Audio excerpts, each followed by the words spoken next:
Good evening, ladies and gentlemen. Welcome to Comic Book Spectrum, the show that saves you money by telling you what's worth buying on the comic stands and what isn't. And if you're here live, we're glad you're sharing your time with us. If you're watching us on the rerun, we love you too. Please leave your comments here. We'll try to get to them tonight or sometime.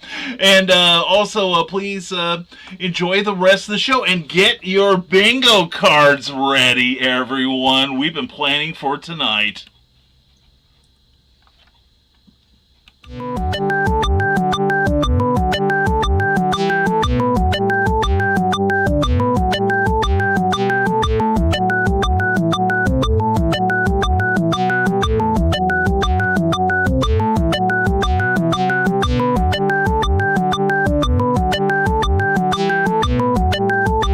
Seconds.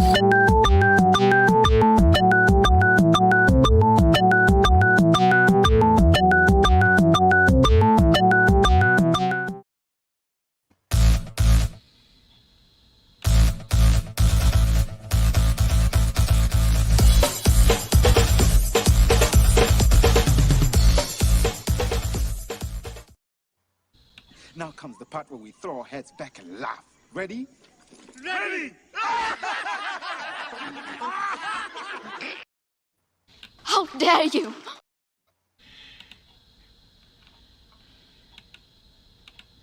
Well, we dare a lot around here. Welcome to the show tonight, folks. And as I said, get your bingo cards ready, because if you go to our page on Facebook for Comic Book Spectrum, there is a bingo card there, and you can play along tonight. And the first person that gets bingo, we want you to put it in the comments tonight, all right? Or see how close you came before the evening's through. But anyway, I am pleased as punch to be joined by our regular wonderful people here, and that is Jody McFee and Eric Hawkins. Gentlemen, how are you guys? Great!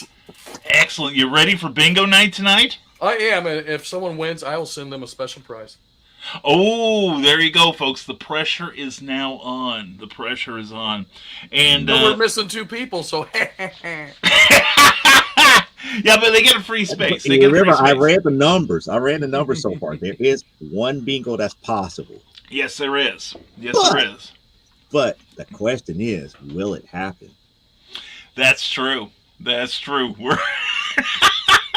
It ain't Christmas yet, folks. We don't have to be nice. But anyway, speaking of nice, we want to say hello to our sponsors, and we want to say hello to the really nice people that keep us going, and that's our Patreon supporters. Yay, Patreon supporters. Yay, Patreon. I mean, seriously, these people actually support the Rising Tide mission, and they get all kinds of stuff for it. They get at least twice weekly blog. I posted the 6th chapter of Volcana 2 this week, and we've got some other really groovy surprises coming up in the immediate future. So if you want to see what all we offer, go to www.patreon.com/Brian K. Morris.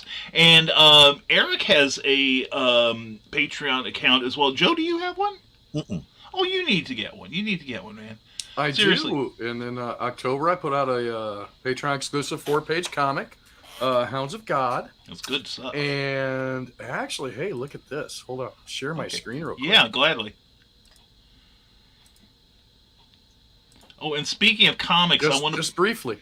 Yeah, there we go. Yeah, here we go. Oh, what? I might be doing one this month, too? Uh-oh. Oh, my goodness. Is this a preview of something you've got coming?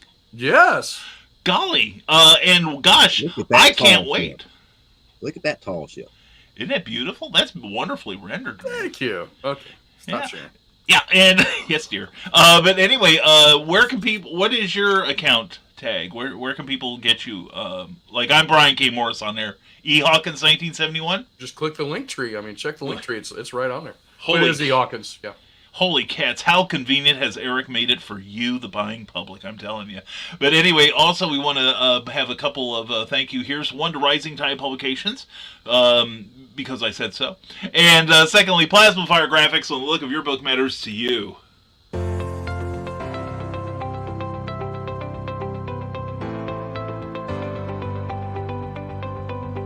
You've worked hard and written a great book. Now, it's time to give it a great cover. If you're an indie author or small press publisher, Plasma Fire Graphics is your source for affordable cover illustration and graphic design.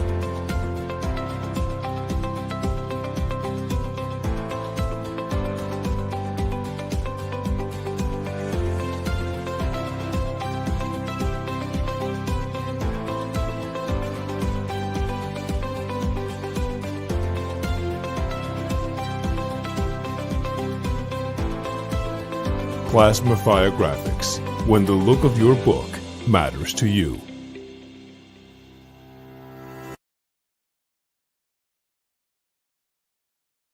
Hey, that's just what I said. Anyway, you want to check out Plasma Fire Graphics' Facebook page if you want to see some more great samples. Then go to plasmafiregraphics.com and ask about his indie creator-friendly pricing. You'll be glad you did, and you're going to get some beautiful work on that cover. Plasma Fire Graphics, when the look of your book matters to you, because it definitely matters to your readers. And I want to clarify something. We are the judges here, and I have just mentioned a book that has not come out yet. However, on your bingo card, it has to be a book that I haven't written yet. So anyway, we have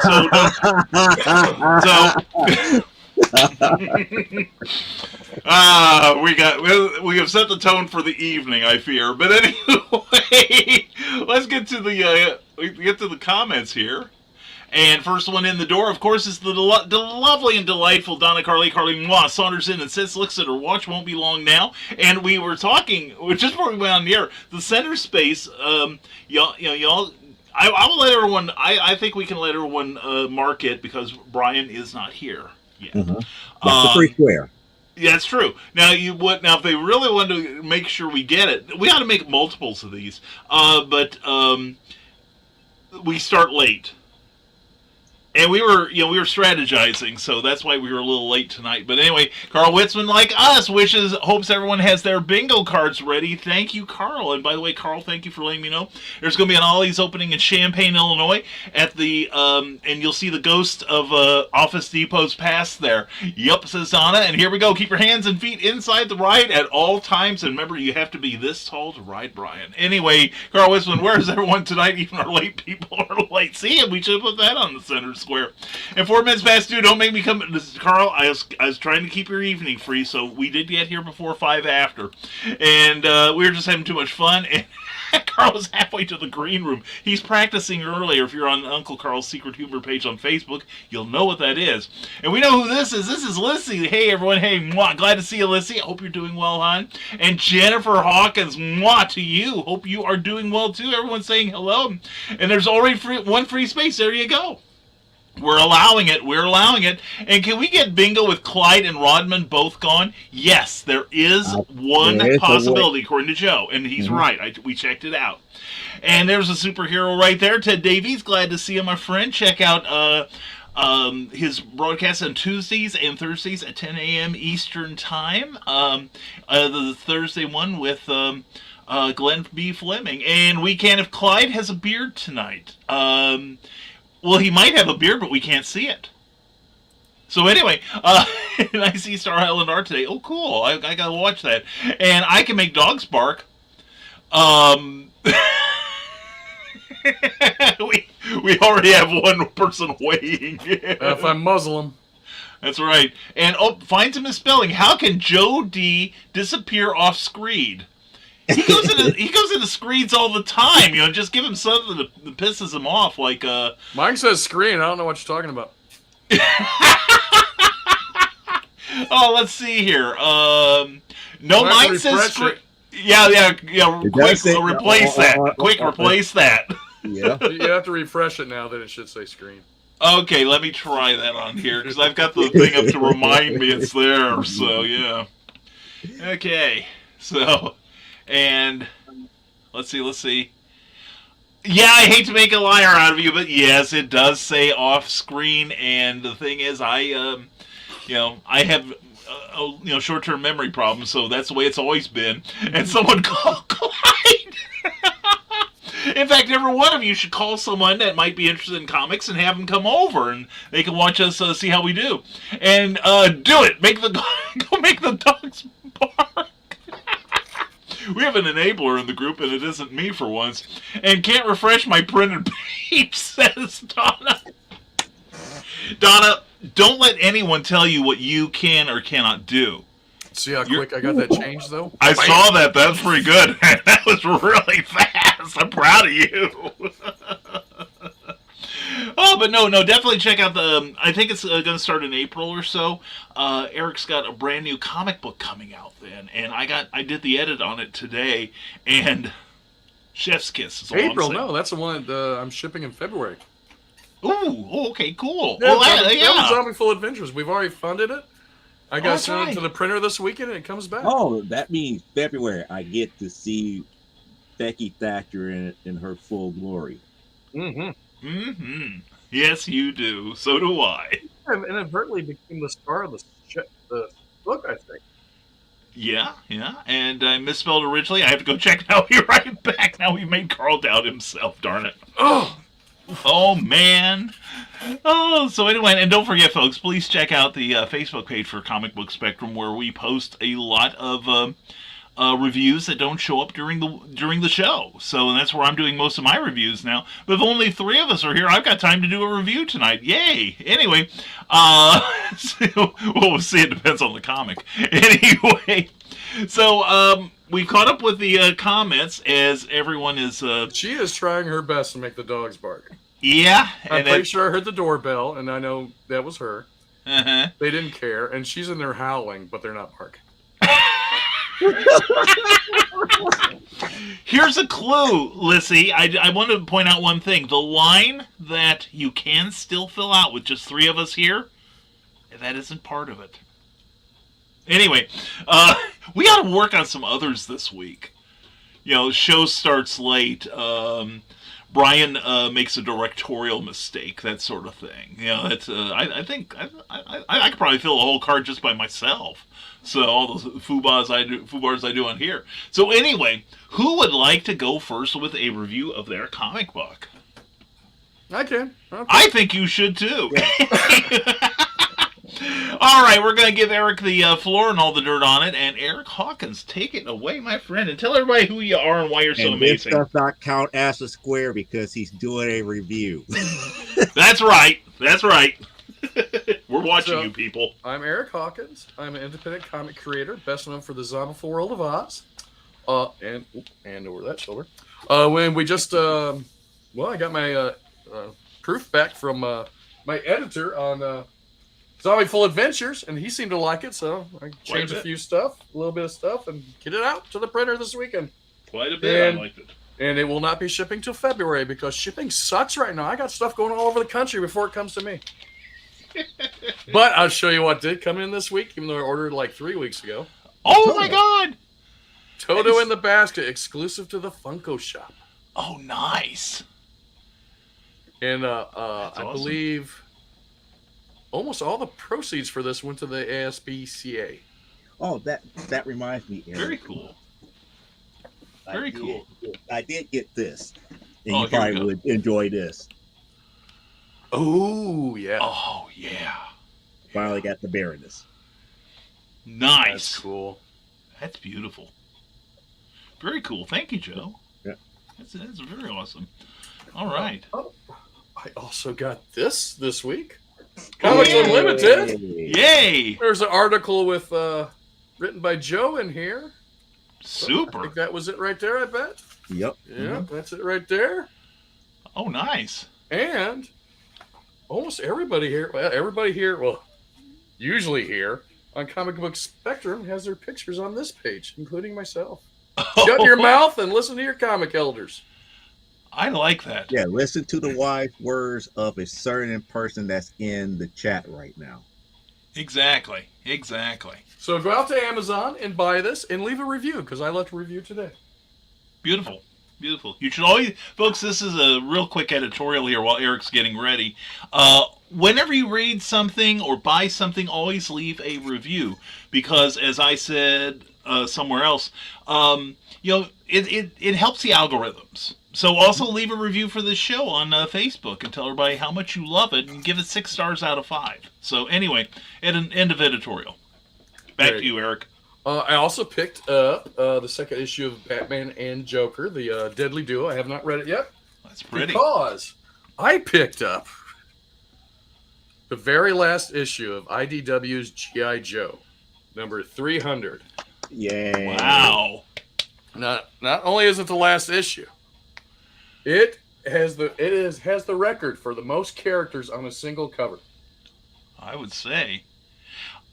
The only cover I can think of that might challenge it is the Neil Adams Superman versus Muhammad Ali. I think this one even has more. But I was worried at first. Joe, see the group I like right there at the top next to the name. The October Yep. Guards there. Yep. I didn't think they were all the animals are on the top and the back. Uh-huh. I mean, I would be hard pressed to even name all these characters. There's so many of them. Does it have a key to tell you who's It who? would take all day to No, it doesn't. Oh, that's not fair.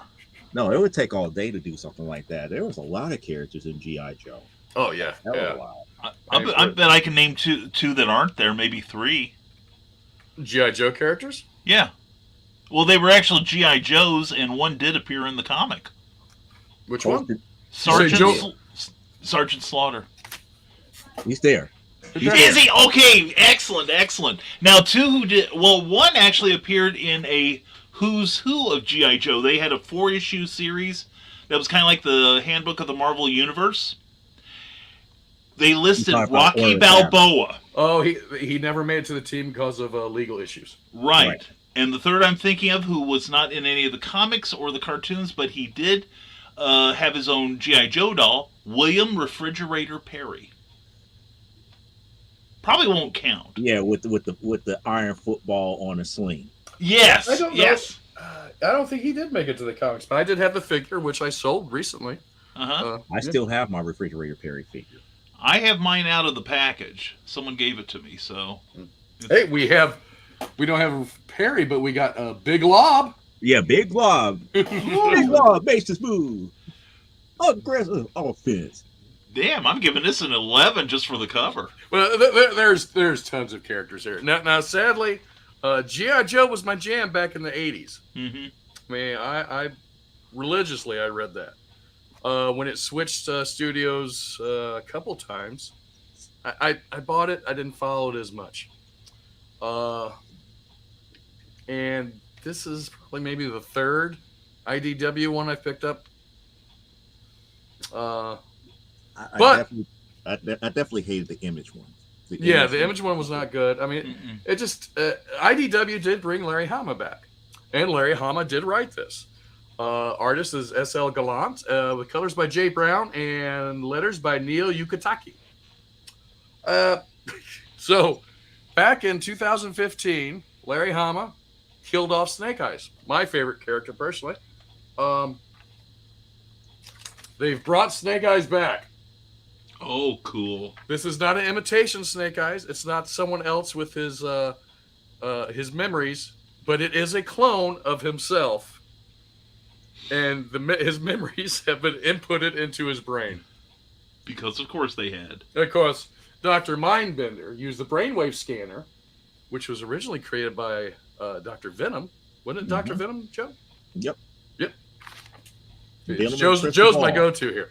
So Venom and Cristobal did it. Yeah, he's put the memories in Snake Eyes, but he's added a little thing. He's made sure that Snake Eyes will be obedient despite him having all of his original memories. Until, he even does his little Cobra salute. But then the Vipers realize that he keeps staring at this shuriken embedded in the mainframe. Well, that reminds him of his girlfriend, Scarlet. So Snake Eyes says, "Screw this! I ain't a Cobra." Now, I did a forehead slap there. so there's a lot going on in this issue. They're on Cobra Island, and I swear this seems like an old Marvel comic that I've read before. So you got Snake Eyes battling it out of the Terrordrome, I guess. But you got Wade and Storm Shadow out in the jungle of Cobra Island, fighting off alley vipers by themselves. You have a clone of Serpentor, because Serpentor's been killed too.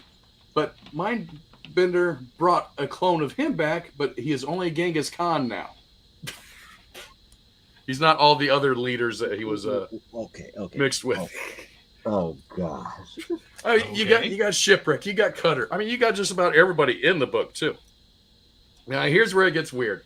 At first, I thought they'd killed Stalker at one time, too, because Wade and Storm Shadow were like, man, it'd just be like Vietnam if we had Stalker and Snake Eyes with us. Well, Storm Shadow goes, well, they're here with us in spirit. Well, then Stalker and Scarlet show up to help them out. Now, here's the bad thing. Age-wise, these guys would be in their, what, 70s now? Yeah. No, it wouldn't be 70s. It would be like late 60s. Ooh, I don't know. It would be, yeah, late 60s, early 70s. Some of them Man. would, yeah, but a lot of them were pretty up there. Stalker's still looking pretty young there. I don't think he's 30 yet. So, of course, you know, they're going to go rescue Snake Eyes, even though Snake Eyes has rescued himself. There's all these new things. I don't know what they are. They reminded me of the Stepford Cuckoos from the X-Men. But they're androids, and, you know, they're cobras, too. That was from the image run. Was it? I forgot what they were really called, but yeah, you're right. They're androids. No, I think they're the evolved form of the Synthoids, if I remember correctly. Oh, okay. Then you got Dawn Marino in here too, who was a replacement for Snake Eyes, and her and Cobra Commander are running around together, and they get on the whale with everybody else, and then you get okay. So Snake Eyes is in a clone body, down to his fingerprints. Everything's been duplicated perfectly. He is still wearing a mask. Now, Snake Eyes only wears a mask because his face was damaged in the first place, but then it was restored through plastic surgery, only to get burnt again. And that was in the Marvel series. So what happened after that, I'm not sure. But he sees Scarlet, and he takes off his mask. They don't show it. They don't show his face. Snake Eyes, your face. Scarlet. They still don't show his face. They still don't show his face. I have a feeling they're not going to show his face. Hold on. Oh, okay. He's finally facing the camera. Right there. Oh, her hair's blowing in front of his face. You still can't see if it's scarred up. So they're playing an even worse joke than the last G.I. Joe issue for Marvel Comics when they closed the pit. Dealing with the letter that he wrote to his friend that just started his career in the military. Yep. Remember, he took his helmet off as he was writing this letter. We never saw his face ever again. We always saw it from behind. No, and so his face, really, it shouldn't be messed up anyway, because he's a clone, right? Right. So it should be in perfect condition, I'm assuming. So, crazy man Genghis Khan here is going to release some kind of bomb, and Mindbender's like, you can't do that, you're insane. Well, yes, you should have known that before you resurrected me. Then Ace and Wild Bill are flying a big C-130. It's getting shot down over Cobra Island. Going to hit the casino, and focus. Oh, nice. Very last issue of the comic book from IDW is to be continued. Question mark.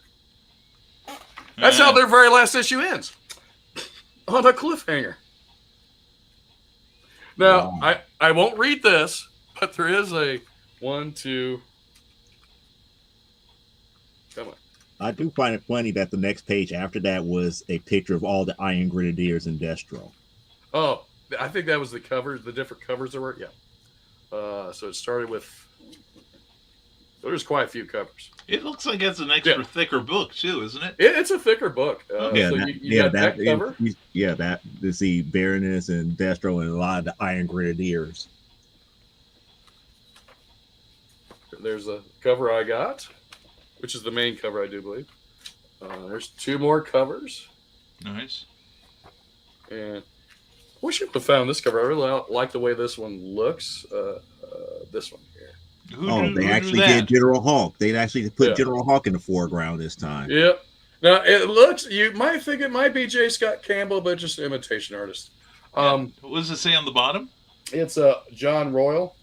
Okay. I don't know that name, unfortunately. And this one, I like this cover. But, okay, I understand Torpedo being there because he's jumping out of the water, but I don't understand. Why is Torpedo? Yeah, why is Torpedo in front of Snow Job? It's like you got water. There's no ice or snow. Yeah. There's no ice or snow around. No, not at all. So it's kind of weird. They're on vacation. And okay, so that was the last cover, I think. So there is 1, 2, 3, 4, 4 pages of a. I'm not going to read it though. It's a public service announcement that teaches you how to stop the bleed. Oh God. Oh dear. So if you get hurt, and they're all in training down here with the roadblock. Oh, okay. I know where that came from because there was rumors that Saturday Morning Adventures was going to be an ongoing series, but remember they stopped it at 4 issues.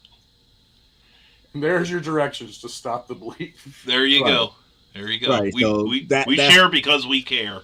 Yeah, that's probably one of the PSAs that they couldn't run because the series got canceled after the 4th issue. And okay, and remember they brought back the original comic, the editorial spot, post box the pit. Yep. Yeah, the editor thanks everybody and all the artists that have worked on it in the past. And I was glad to see Brian Shear's name in here because I do aggravate him anytime I go on one of his streams or something because he did ink the issue where Snake Eyes died. And he told me that he didn't even know he died when he was inking the issue until he read it later. Oh wow! I was like, well, I guess the art didn't tell you there. So I'm just a big fan of G.I. Joe, and this was a little corny, but they did bring Snake Eyes back, which they shouldn't have killed him in the first place. But bringing him back, I guess, going to a new. Rumor is Skybound is who picked up the license. I don't think it's officially been announced by anyone yet. So, if it is, I'll probably pick it up, check it out. But, well, that to me is going to be about creative team. If Hamna is back, then we could expect the same goodness. If it's somebody else, I don't know. I honestly don't know. Well, Skybound is who's behind that? I want to say it's Robert Kirkman, is it? Mm-hmm. Yeah. Okay, then I would be optimistic because Kirkman's a good writer. And they did talk about the disease that Genghis Khan was trying to spread was a zombie virus. Might be connecting because Kirkman and Walking Dead. Yeah. So I'm giving this a nostalgic score for me because it's G.I. Joe. The cover was great. I liked what happened in the book. It was corny, but yeah, it was. I'm giving it an 8 out of 10. I just liked it. I had fun with it. It brought me back to my early days of buying comic books. It gave you back the memories of watching those not just the cartoons, but the actual cartoon commercials for the issues and everything. Because that was I don't know if it's the only comic book commercials I ever saw, but it might have been. It might have been, but it always came spinning. Yeah, and at the time it might have been because I don't remember Transformers having. They were one. doing commercials up until, was it issue 48 or so? No, it got beyond that because I remember it was like what. The last one I remember was the Destro and Mindbender carrying that out of the mummy out of the tomb. I remember seeing a commercial. For I remember the Firebat issue. Yeah. There's one that was 47. So I want to say they came all the way to 50 when Special Mission started. Yeah, because I don't remember ever seeing a commercial for G.I. Joe Special Missions #1. Yeah. It was their marketing was genius. I mean, the toys, the comic, the cartoon, all of it rolled into one. I mean, you didn't know if you're seeing a commercial for the comic or the toy because you weren't sure at first. Sometimes they would show the toy and still show the comic. And get the toys here. Read about the toys here. It was great. Marvel should have been, and DC both should have been taking notes from that. Seriously. But, excellent. Thank you, Eric. Oh, no, I mentioned a zombie. Oh, no. Okay. Carl, well, let's catch up. That doesn't count. Yeah, it's not your zombie. And if I talk about your zombies, that's different. No. I think there's something that's happening because I'm looking that way. Yeah. So it's like I'm half in, half out, so that doesn't count. I have to be completely. Eric mentioned zombies other than his. So that is. That's a I mentioned an square. 8. Okay, hold on. We gotta catch up the comments, and we're talking about my starting late. We didn't include those because they happen to Brian too often. Brian, well, Carl, you make a good point there. Jennifer Hawkins has been trying. But they were playing, but I played YouTube videos and everything. The dogs are cooperating. Thank you, puppies, and thank you, Hawkins from Ted Davies Artistry. Check out TedDaviesArtistry.com. And thanks for trying, Jennifer. Dogs are fickle. And holy crap, I do see Waldo up there, upper left. I wouldn't doubt it. And then we have from Twitch, we have a bot. Unfortunately, I cannot cancel or block them, but it does give me a pause to say, folks, here's a public service announcement for Rising Tide Publications.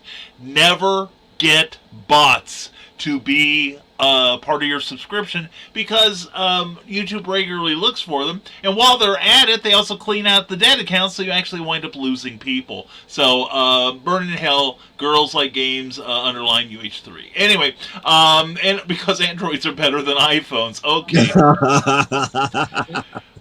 He's talking about the women in that page. Yeah. Yeah, we can talk about comics, but now we're getting into genuine controversy here. And Parallax Spectre, good to see Android. you. I think mine's Android. See, yeah, mine be Android too. So, Well, I heard anyway, a growl. Parallax. I heard a growl, but it wasn't bark. There you go. No barks. No barks. Oh. And sorry I'm late. I don't know what day it is. Says Parallax Spectre. Why didn't you slap my arm or thigh, Joe D. McFee? Because we were talking about something else other than that. There it is. There she is, or he is. It's your The boy. hellhound. Chewbacca. No, he gets that one gets all the love because that one did a public service. No square for you. Oh, huge little That's the other bell. one. Yay! Chewie, can I hold one of you? Yes, and since we have puppies on, remember to subscribe and like this video. Anyway, and there's a real training thing called Stop the Bleed. It's a pretty cool thing. I have heard of it. And Carl's going exciting. What was Eric's rating? And Dougie! It was 8. 8 out of 10. It was an 8. And Chewy from Lissy. No, that's another square. What? What is? If I give a comic an 8. 8 or more. Oh, yeah. Eric. Well, that's okay. Joe, it's up to you and me to make this a real challenge. I bring Wildcats back out. No. But see, I can't throw Remember, it there. I know the secret. So the Yes. thing is, I'm not afraid of those two squares. Those two squares, that's good. It's Yeah. a good primer. It's a good start. But like I said, I only know that there's one bingo possible for tonight. Exactly. And I think And it's you up to only, you. so And, far, you only get one free square, and that's because Brian Rodman is not here. that's right. The one. That's right. So it's up to us, Joe. But you're only going to get 80% of the time. That's the next card. Eric rags on Brian. Actually, the whole card would be Brian rags on Brian, Joe rags on Brian, Eric rags on Brian. And let's see, here we go. And Joe just went off screen there. And No, is that... I said that doesn't count because I told you my setup is my screen is right here. So if I lean just a little bit to look at that, I could go a little bit too far. I can see you. off the screen. I Yeah. can still see you. That's true. And is that like a Pinot styptic pencil? And it's not a name, not a human name, so I'm not counting it. Is that a pencil? Is that kind? And she's obsessed with the Clubman smell. What pencil? Who had a pencil? That's what it says. No, I was just saying it's like that's a rubber band. There we go. That's a rubber band. I'm not saying who had a pencil in their hand. Well, I had a pen. Oh, maybe that's what it. I don't think I had it on got camera. one of those old shaving pencils? With this one? No, like when you cut yourself shaving. They had Oh yeah, that's what when I saw styptic. That's what I thought of, like a styptic pen. Mhm. Yeah, and it's Yeah. a powder. It's the powder barbers use in the green container. Okay, There is no powder like that here. So anyway, that's how we get through the show. Put the emphasis on the sniff. Yeah. Anyway, yeah, and Brian can't pronounce the name, so another square. Now, it's not... Now, hold on a second. Now, let me look. Messes up someone's name. This was a thing. So I'm going to call that. What do you... guys, what do you think? Should we allow that? It's not our game. It's their game. Well, that's true. That's true. And it's their game. It's their game, but we control who wins. That's right. We are the judges. We are the judges, and we are trying to control this. And since we know that there's only one possible bingo on tonight because we're missing 2 people, yes, it's going to be fun because they're going to have to really try. They're going to have to work for this one, right? Yes, and Parallax, I wasn't sure if I had permission or not, but Leia, I'm glad you're here. So anyway, and y'all trying so hard to keep our squares from us. I know. We give and we take. We give and we take. And it's when BKM messes up Joe's or Eric's name. There we go. Well, I've got their names down, so we're good. I hope. Okay. Anyway. Yeah. We'll find out, won't we? And let's see. And Jennifer Hawkins says, you guys see what I did? It said dogs interrupt Eric. They did. Ooh. Ooh. Oh, you want to play technicalities. Oh, now it's getting they're getting serious about this now. Yeah, I want to play technicalities. Oh, that's underhanded. I don't know. I'm tempted to give them this one-time pass on that one because technically they was a part of the show. So if they were a part of the show, how are they interrupting us? Yeah, well, and the thing is, Eric brought them into this frame. So did they really interrupt him? Or did he bring them in as honored guests? You know, if they're going to get technical, I'm going to get technical. No, I was just trying not to call. That Eric just made. He's like, interesting. I'm not going to rule. Don't rule me. I'm glad, Leia. I am glad. And when I open my comic store with Joe, I'm going to say layaway is not the layaway to customers. Oh! Ooh! I like that. That's sharp. I like that a lot. Carl Witzman goes, now everyone's a lawyer. And Jennifer Hawkins asks, are you challenging me? Have you met my husband? He makes strangers cry. He makes me cry with how good his work is. So anyway, they interrupted. I opened the door. Oh, so Jennifer, technically Jennifer.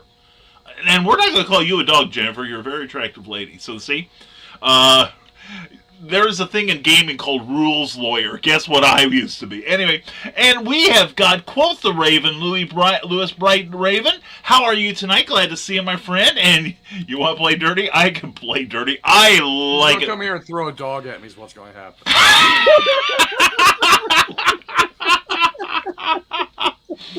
And she says, stranger, not strange, good sir. Well, that's a good point there. That's true. Oh, it's going to be one of those nights, folks. Anyway, if it isn't already. If that happens, I'll be willing to give people the Eric throw something square. I'll be willing to do that. Yeah, and Jennifer wants the square. Should we give her the square? Because I haven't messed up a name. Technicality. I'm saying it's a technicality. It's one of those things that can go either way. It's a technicality. I don't know. Let's hold off the judgment till the end of the show. How's that? We'll see how close they come, okay? And there we go. We're glad to have you back here. I don't want to take a chance on messing up your name. Glad to see you. And I need to print out a bingo card, and not just me, says Jennifer Hawkins. And with the coding, so I can use the DAP red pens the seniors use. I wouldn't know anything about that. And everyone say hello, and I meant for dogs. Listen, no, the dogs have to get their own card. You still. She's gonna push this into the ground. I'm telling you, she's fighting this one. That's like I'm trying my best to get them on board with the technicality, but you see. Yeah. I said hello to her. So anyway, And it's Christy. There we go. Ha ha ha. Because we established that long ago. So ha ha ha ha. Anyway, I'm just being careful here. So Joe, they're really trying for these squares here. they are, and it's not like we're going to give them anything. I am the. Jennifer says she is the old lady who plays bingo. Ha! You said it wrong. How do you know? How do you know? You don't get to make the rules here. You always say your name wrong? No. Then I've been saying her name wrong from the start then, so. Yeah. It's not Christy. It's Kirsty. Would you like me to come on screen and say it? He did say it I've wrong. just never corrected you. I've known you've been saying it wrong all the time. Why didn't you correct me? Okay, fine. I will concede that one. They have a chance now. That to me is a good square to That's pick why up. we made her That- comment. Oh, Yeah. they tricked you. Ooh. They did. I walked They right drawn into that. red so you can say her name wrong. They Well, really that's okay because now do. she counts as a viewer. So there, who's the winner now? Anyway, See, that's why I love doing comic book club. Carl's comment speaks volumes because people have been waiting for this book for issue number 4. I read issue number 4. That was actually I actually enjoyed it quite a bit. Yeah. And okay. Oh no, now you're bringing in the big guns here. Okay, let's see. I see how you were playing this. And I told Joe he's going to go in the doghouse, but with all of his slabs, he can build a small fort. That's what I've got a sheet and a coffee table for. But anyway, this is going to be a long night, guys. Anyway, now I know why Clyde and Brian aren't here. Anyway, so Joe, you want to take the next shift? Yeah, so it's because Thanks, Jennifer. because Carl mentioned it, we're going to go right into it here. So Make it happen. This is voted by you guys on our actual Facebook group. Remember, Comic Book Phone has moved over there.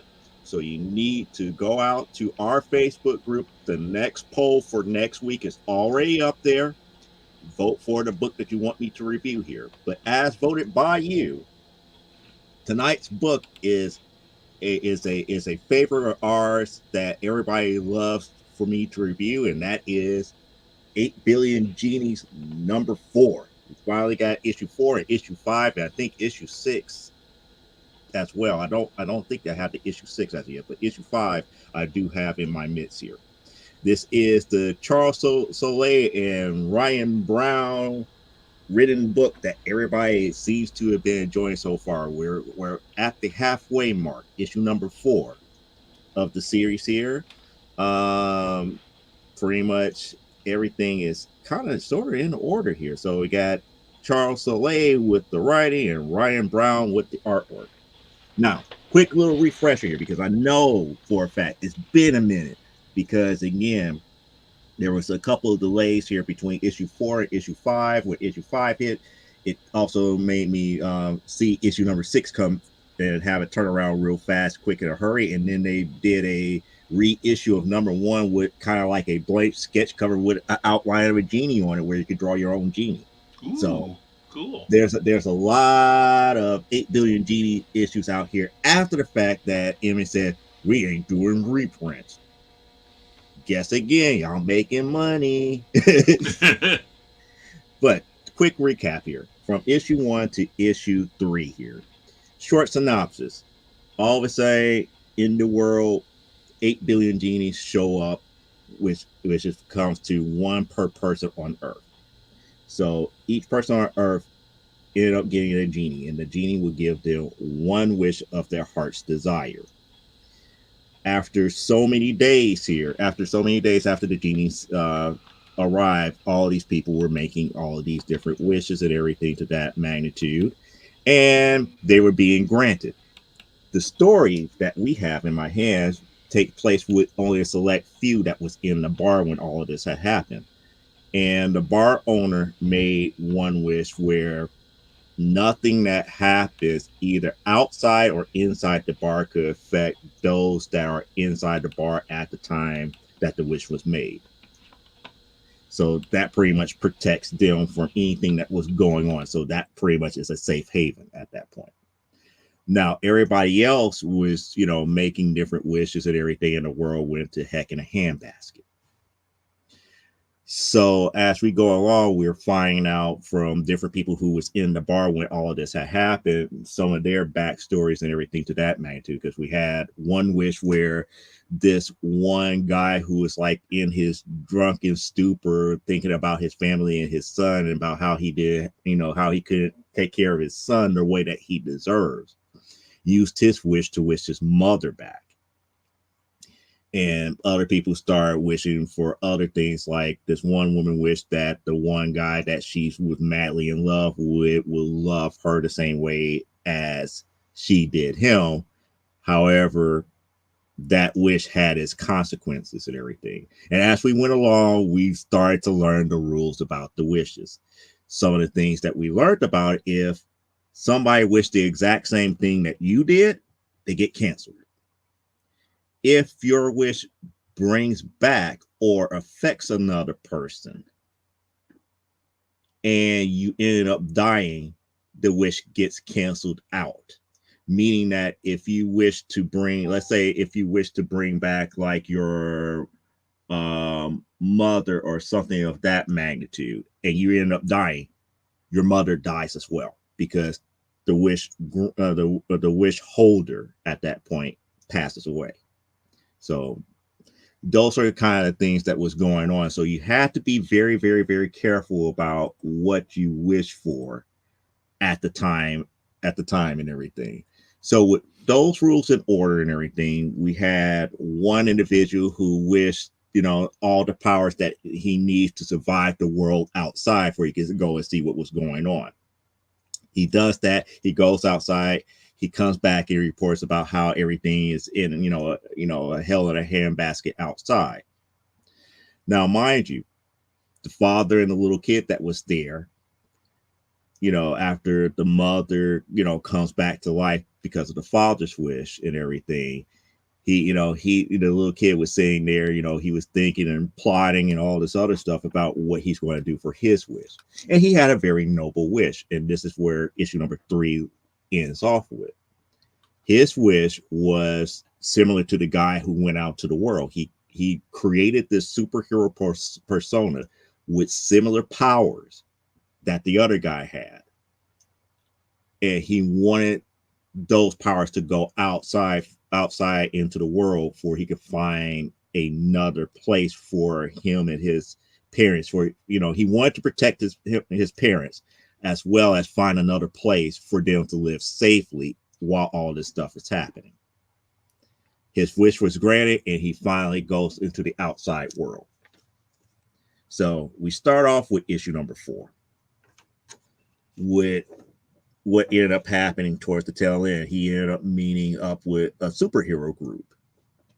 And this is during like the second week outside in Detroit and everything. And we have this one superhero trying to lead the attack, lead the squadron that he joined up with and everything. And they're trying to figure out, who he is and everything. And, he kind of try and get him to understand the whole thing about origin story.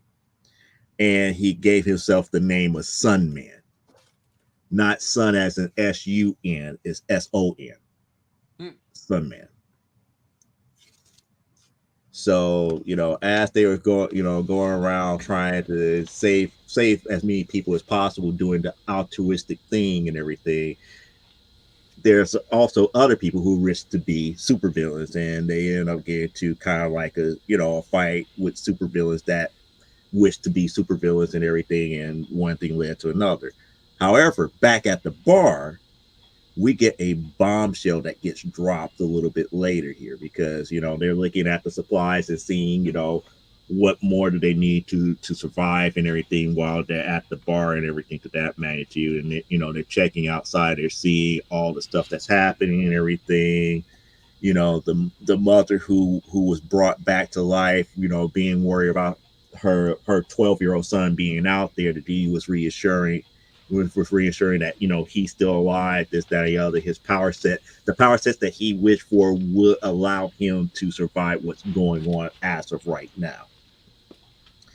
So pretty much, it's kind of like, do you really trust what the genies are really trying to do, or what is going on with the actual thoughts about people, people who didn't just automatically wish for something right away. So everybody's trying to put two and two together as far as what needs to be done and how to proceed from there. Because again, lack of supplies and everything, the outside world is not safe to go out in, as if you have to gather more supplies to be able to survive. And again, outside of that bar, you don't know what you're going to get. There might not be any more, supermarkets where you get, fresh food, water, and stuff to that magnitude. They just don't know. So that brings us back to the actual fights with the supervillains and everything to that magnitude. We get cool action scenes and all this other stuff. And then Sunman uses his ultimate ability, which is the power of the sun, a sun-like explosion type deal. So that brings us back to the bar, and pretty much somebody kind of figures like, well, what are we going to do? It's like, what's going to happen? And then they start talking about, well, what about money? It's like, why would people, need to steal money and all this other stuff if we have these genies and everything to that magnitude? And then we find out that there's, a pregnant woman that's still there, and she's still, several months before she has the baby and everything. And they're trying to figure out what's the best thing to do for everybody. And, people are starting to put two and two together, and then they started noticing that the barkeep, well, again, there's another scene about what was going on outside and everything, where the little bitty kid that was there at the bar actually started to see people die, and people were getting killed in that battle and whatnot. And he's pretty much the sole survivor with all of that. And that's when, the leader of that superhero group finds out that he was only 11 and he actually survived everything. But this is where we get the bombshell here back at the bar. The guy in his drunken stupor pretty much confronts the bartender. And the bartender is like, hey, throughout all this time, we got to really know everybody else here in the bar except for you. Why aren't you leveling with us? Who are you really? And then that's what he says, it's like, oh, you haven't figured it out? It's quite obvious. He's a genie too. It wasn't obvious to me. Oh, it was not obvious, but Yeah. It was. I have to. Okay, let me put the book down here. I have to say Minimal clues. It was poor mystery. It was clues there. Hmm. It was clues there, but it wasn't like clues that allows you to put two and two together to get to this conclusion. When you get to this page, it made you scratch your head. And then when I started thinking about the first three issues here, who was the first person that made his wish in the bar? Okay, so the genies have genies. Exactly. Oh, so man. the genies work with one another. Uh-huh. So he knew exactly what was going on. He made a unique wish instantly, did not hesitate. And then he kind of played like devil's advocate about kind of like guiding what was going on inside the bar to keep people from wishing things frivolously. Again, you have to think about the wish that he made. Yeah, I am, and I'm thinking it's just because I thought it was just because he was smarter than most of the readership, including me. No, I don't think it was that. It was just the clues was not as obvious where you could put it two together. But when I sat back and thought about it, I was like, that's clever. It's very clever, but I still say it is it's almost a cheat as far as mystery goes, No, it gets worse. That's the thing. What after he dropped that bombshell, Oh yeah, I read the issue. So Yeah. onward. Oh, yeah. After he dropped the bombshell and everything, he says, he was the last. It's like he's the last genie, or to be more precise, he's the last one that's in human form. So he's not like how they are. He's the last one in human form, and everybody's going like, "What?" and everything to that magnitude. And then he explains exactly what is going on. He says like, we're about through the power phase, which means that the next thing that will be along shortly. Seems like it's right about time to lay it all out for you nice people. All of this, the genie showing up, it happens from time to time, and whenever the world is full of one. Okay, we got to do a square here. So give me 1 second here. Okay. This is legitimate, people. I am going off the screen. I told the people what was going on. Okay. Well, that's okay because this won't win anything. So there's just two things. So this is what's that scorecard look like now, Brian? Well, it looks like if we're just going, let's see. I will say, let me get to where that card is. Now you did toss something, right, Eric? No, I didn't throw anything. Okay, so we don't have that. Eric, let's see, Clyde and Brian are not here. Just me. Mwah, good night, honey. Cookie's going to bed. That is not on the card. I have messed up someone's name. Yep.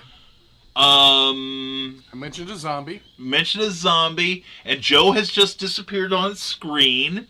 And you have given a rating. Eric has given a rating of 8. Yep. Now everyone gets the free square. Rodman is absent. Let's see. Here we go. And nothing on. Well, kind of, sort of on the. We're still waiting on a judgment call from us, the jury on this. The dogs interrupted me. Let them have them. Okay, we'll give the dogs. The dogs have interrupted.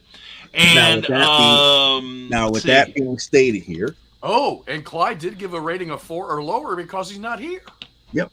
Oh, good point. So there we go. So and everything is still up for grabs. No one has gotten a bingo yet. Nope. So he pretty much was telling them what was going on. The world was full of one. So when this happens, he kind of explains that it's kind of like a cosmic safety valve, and that's the way that he explains it right there. Cosmic safety valve, where pretty much it's kind of like a free-for-all for everybody to see if they could get their wants and desires and everything to that magnitude. And the ones that pretty much have the most altruistic, if I could say it in those terms, will have their wish survive throughout this whole period and everything. So pretty much he says, like, I had the honor of granting the very last wish in the very last world. So that's the reason why he's a genie. So his wish was the very last wish granted the last time that this has happened in the world. So this time around, he used his wish. He used his wish to kind of protect himself and the bar. So pretty much he gave himself a safe haven and everything. So he's pretty much setting himself up to survive whatever the next world is going to be. However, he does not know about what's going on with everything else. But he did explain about the little kid. The little kid's wish is very altruistic. It has nothing to do with him per se. It has everything to do with his desire to protect the people that he loves. So it goes back to him fighting off all the supervillains, and pretty much he's by himself. He's fighting off all this stuff by himself. He's doing what he can. He leaves the planet, and pretty much as he leaves the planet and everything, the last person who eventually became a genie explains that the next phase comes into the strategist. meaning that after everybody who wasted their wish and everything for something frivolous, now we're going to deal with the people who actually was thinking about how to really use it to the best of their ability. So after the first 8 weeks, remember, we started out with 8 billion people in the world. We're down now to 1.1 billion with only 550,009 genes left. So it's not over as of yet. It's not over. But here's the thing. He went off planet, he comes back in, he sees this geographic dome here, he flies down to it. And he's up here, he's knocking, he's saying, please let me in. And this is when it ends, where he finally meets, I'm the idea man, son, welcome home. So pretty much, is this the place that he's looking for to bring his parents to live safely? We don't know. And that's how the issue ends. And that brings us to issue number 5 of 8 billion genies. Overall, that bombshell was worth the read itself. And because of that, I give this book a 9 out of 10. Ooh, this book has nice. not, if I can say, have not disappointed me as of yet, as far as where it's going, how it's going, and the pace that it's going in. The question here is, what world is going to be generated? Since now we have from the person who survived the last one telling the people that's in the bar, a new world is coming. We're about to get into the next phase. What are you going to do? What you gonna do? Exactly. What you going to do, brother, when the genies run wild over you? That's right. That's right. Excellent. Yeah, and just as a heads up, if you're like me and you've been reading this on hoopla.com, which if you have a library card, you really should sign up for Hoopla. It's absolutely free. They don't have issue 5 up. Mm-hmm. Really? Which is kind of weird. But they do have 6. So, I'm sure I but, got issue 5 around here somewhere. yeah, so I'm waiting, or I may have to wait for them to put out the trade paperback before I read that. So, and also I have just posted something on the Comic Book Spectrum page on Facebook. We are soliciting more entries for future. Yes, just went up. Future bingo cards, and I figured out a way we could have different bingo cards on here. So, anyway, be looking for that on the Comic Book Spectrum page, which just went up. Let's catch up with your. There we go. Number 5. People, 5 is out. Five Joe is is taunting me. Joe is taunting me. And 6, and like I said, 6 just came out this week, if I'm correct. There you go. No, Yeah. not this week. Last week. No, it came out last week. It came out last week. Yeah, 6 it's up came on out last Hoopla week. already. So Yeah, 6 came out last week, but 5 it exists. I do have 5. 6 was not sent to me as of yet. yeah, and I know it's out, and I know because 6 is on Hoopla, and 4, but not 5. Anyway, let's see here. Let's catch up with comments. Parallax Spectre Leia says, I can team up my Behold Galactus Mega-Size book with Brian's Monsters Unlimited. That's what we're calling it now. And we can take over the world. Nothing can harm us behind these bad boys. Best $8 I've spent all year. And also, my apologies to Kirsty for mispronouncing her name. I blame Jennifer for not correcting me sooner. Some best friend you are. Or Lissy. And everyone needs a different card so we don't all bingo at once. This is not like sex. Boy, this is really not like sex, I'm telling you. Anyway, my friend, Mr. Bright Raven says there should be a bingo for every time Joe says magnitude. Well, Joe did not say his two forbidden phrases, so that category is still open. And it's all good. Kirsty is used to people messing up her name. Well, let's see, the thing is, I feel bad about it. I don't mean to mispronounce anyone's name. And wow, good rating says Carl. And I finally got the issue with my library sign-on fixed today. Woo, yeah. For those of you who don't know, and we get nothing from this aside from a warm glow and that is hoopla.com, HOOPLA.com.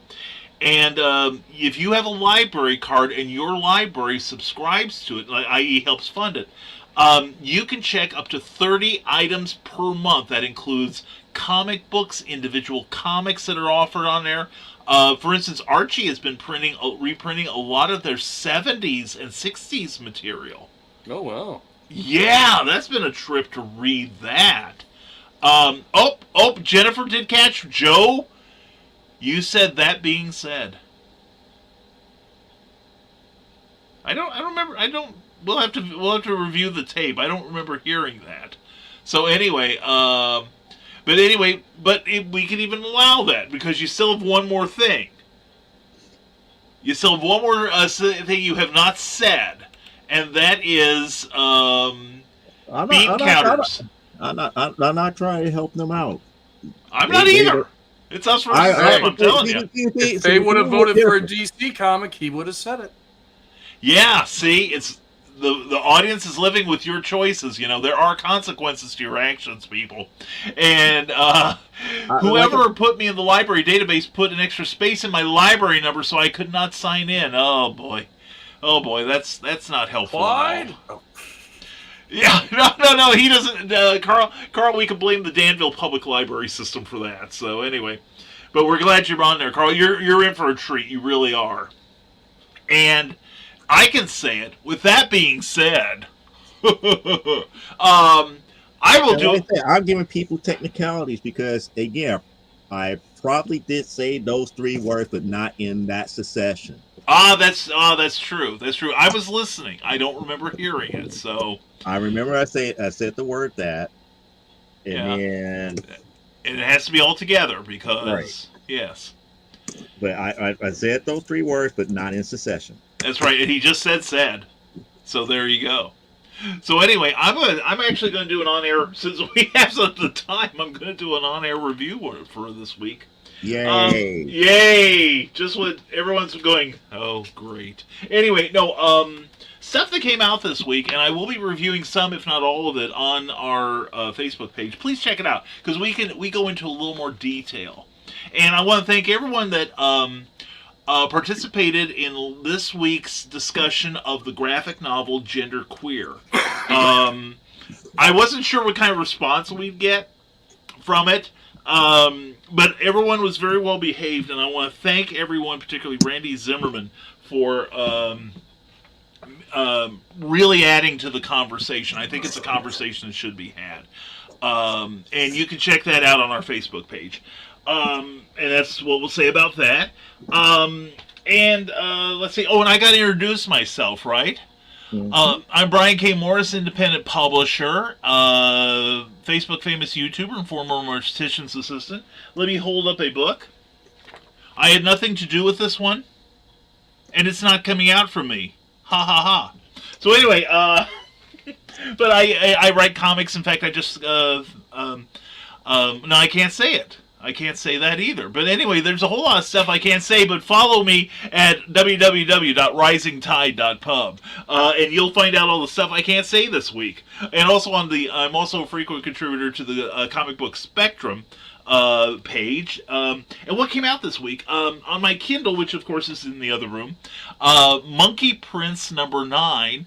I'm a little annoyed with it only because I know next issue is going to be the last one. I'm really enjoying that. If you want fun in your comics, definitely get Monkey Prince. It's a 9.5 out of 10. We also got Mad Magazine this week. Classic stuff from Mad. There's one new page in here, but there's a lot of really good stuff here. And I'm hearing crackling. Joe, is that okay. You? I'm gonna mute you for a little bit, okay? Give me 1 second. Give me one. Okay. All right. Thanks, Joe. Thanks. Anyway, classic stuff from Mad Magazine going back to the late 50s all the way up to, I think like 3 or 4 years ago. Anyway, this stuff is golden. There's a very early Dave Berg in here. And Don Martin makes an appearance. And, of course, Sergio Aragonis, Jack Davis, Dick DiBartolo, Mort Drucker, even a couple pages of Basil Wolverton. This is, even if you've read most of this before, it's still a 10 out of 10. It is great stuff.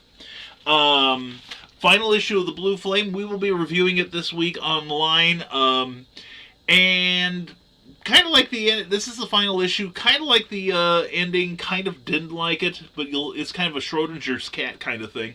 I read an interview that said that there will not be a sequel to this, but this is a good standalone comic. Definitely a 9 out of 10.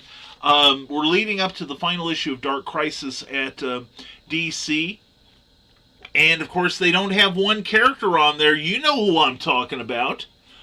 Batman. Anyway, but it has a new... The Spectre returns in a solo story. Pretty good stuff. Can't really. I haven't read it all yet, so I can't really assign a number. But I really enjoyed what I have read. The DC replica for this week was Brave and Bold number 28, edited by Julie Schwartz, written by Gardner Fox, drawn by Mike Sikowski with Bernard Sachs, and one chapter by Murphy Anderson. That's the Flash chapter. And of course, there is one character who is not on this cover. A character I'm very fond of. You know who that is. Metamorpho. He doesn't show up till issue 42. So anyway, and it's even got the ads in it. It is good stuff here. Now get this, guys. Remember the old annual sales reports they had to run for their second degree or their second class mailing privileges? They reprint that in here.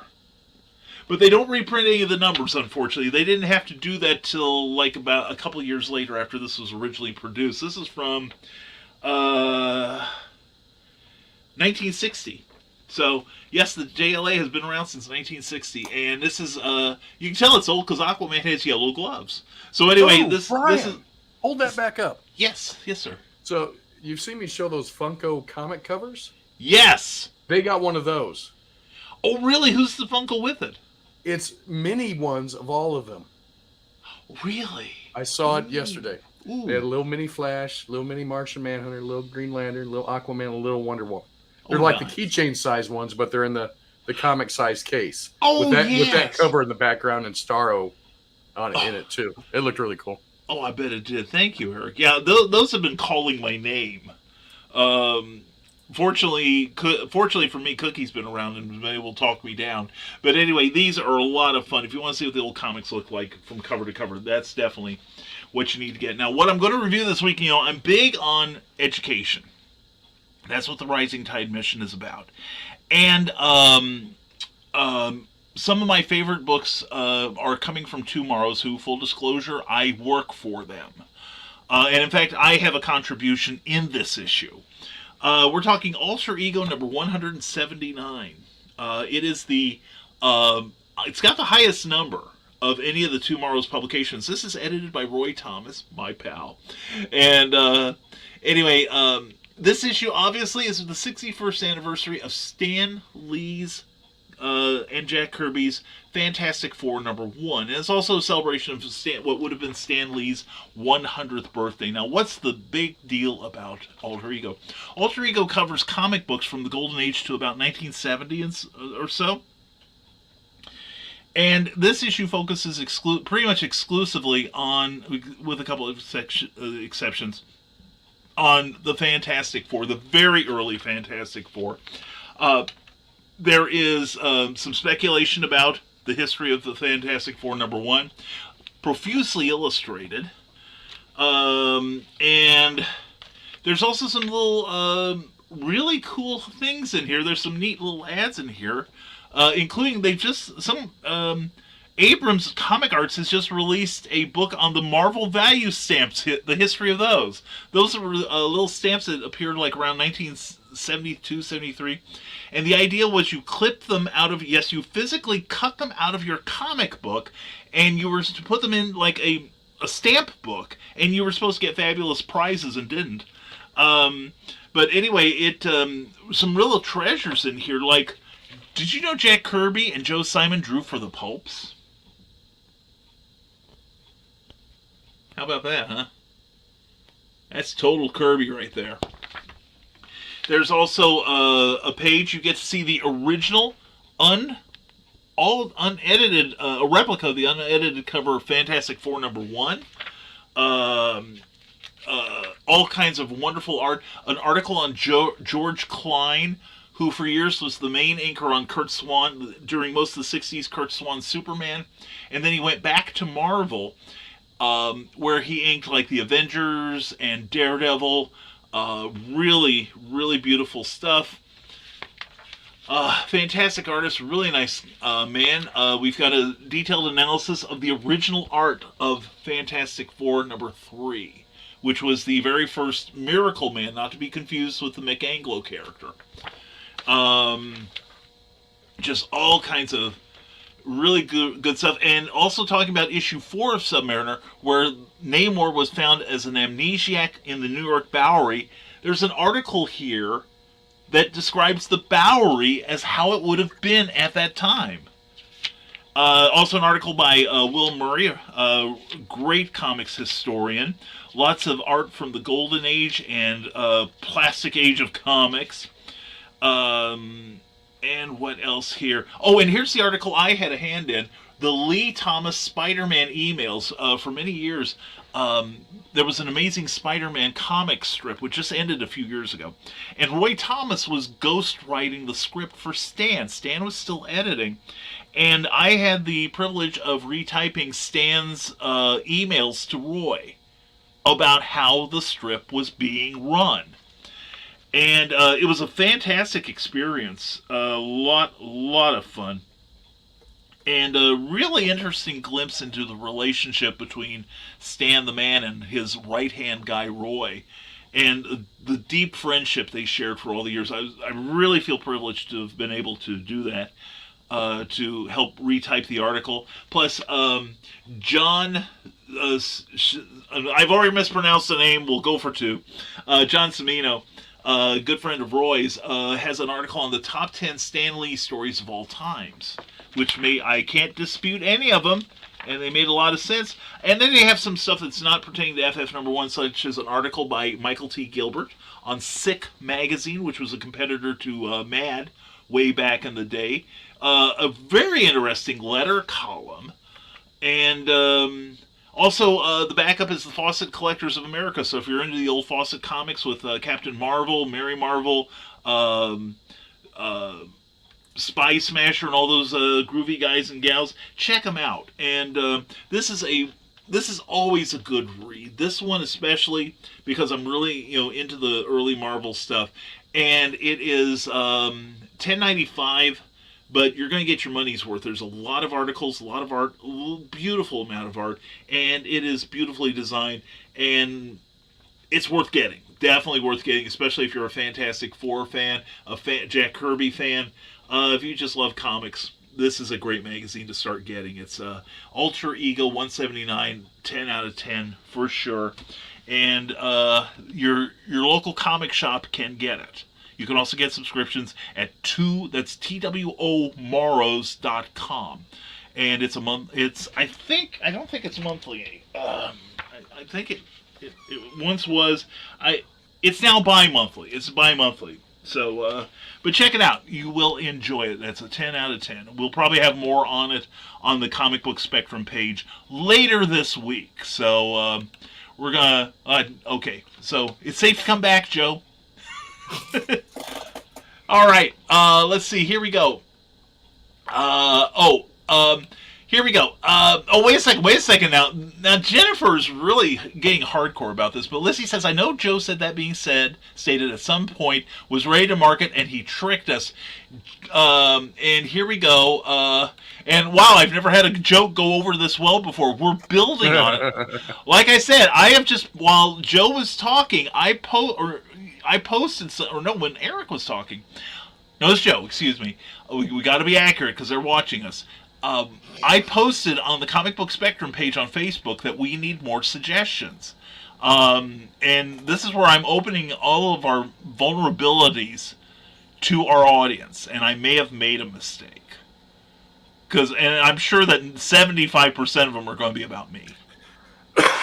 So, we'll see what happens. And Jennifer says 9:14. Wait a second. That'd be close to the start of the show. Wow. Okay. and check it out. I'm scared to now. And send that Archie to Joe, says Parallax Spectre. Yeah, that's Archie's Christmas stocking, number 158. It's 25 cents. All news stories. Ooh, from 1969. Is that beautiful? Isn't that beautiful? And you know what? Joe, you would like it. There are no Batman ads in there. So you know it's a good book. No, it is. It's a great book. No, I'm just laughing to myself because it's like Jennifer's up here in one of these technicalities because the bingo cards are not accurate.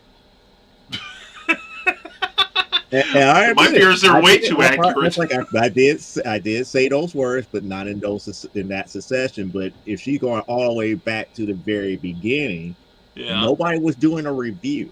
In the spirit of that square was in a review, I would normally say those three words. We'll have to look at that. Because we did not differentiate. And I'm not arguing for her, mind you, but we did not differentiate that it would be during a review. It just that you would say that.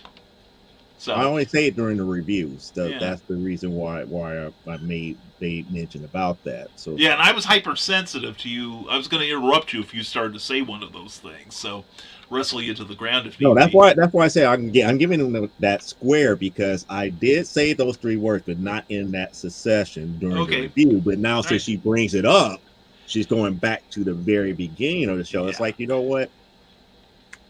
So be it. Okay. Anyway, Lizzie says we need an OnlyFans page.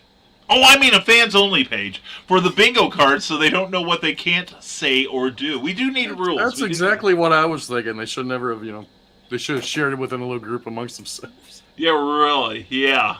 And then, mine said whenever Brian says a word with a vowel in it, and Carl mocks her with her laughter, and I need that magazine. You do. You really do. And the Bowery is not gentrified. It sucks. Well, that's true. Well, it's like a lot of New York neighborhoods, I suspect that at one time, I haven't read the whole article, the entire article yet, but I skimmed it. It was really interesting. I wanted to get back to it. But, in fact, I think I will. Bye, guys. Anyway, no, there were many parts of New York that at one time were really nice. I mean, genuinely hoi polloi. Like Harlem, for instance. In the 30s and 40s, Harlem was where the elite went to meet, but by the 60s, it had become a crap hole. So anyway, but yeah, we that is a good magazine. And speaking of magazines, I could not find Retrofan in our Barnes and Noble. It might be a little late, Carl, but I'm reasonably sure that Retrofan is still available at Books A Million and Barnes & Noble. Carl, if you can't find one, let me know. I'll try to see if I can get one for you, okay?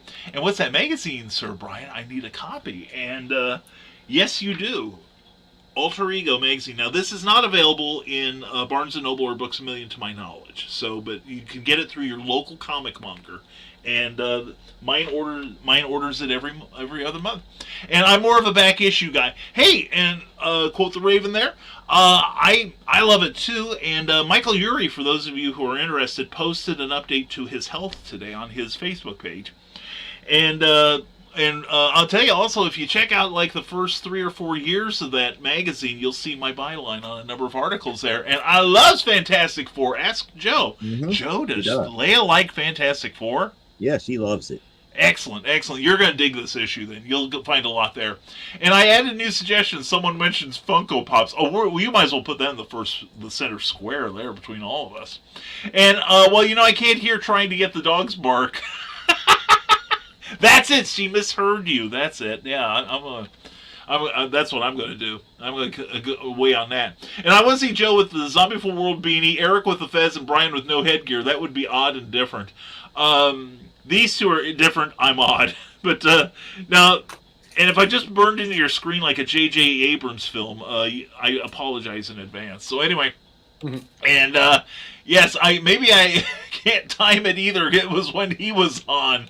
Oh, and that wasn't said. Oh, Jeffer's getting defensive now. You got her on the ropes, Joe. And we need to randomize the card for each person so we don't have all the same bingo card. No, I had an idea while the reviews were going on.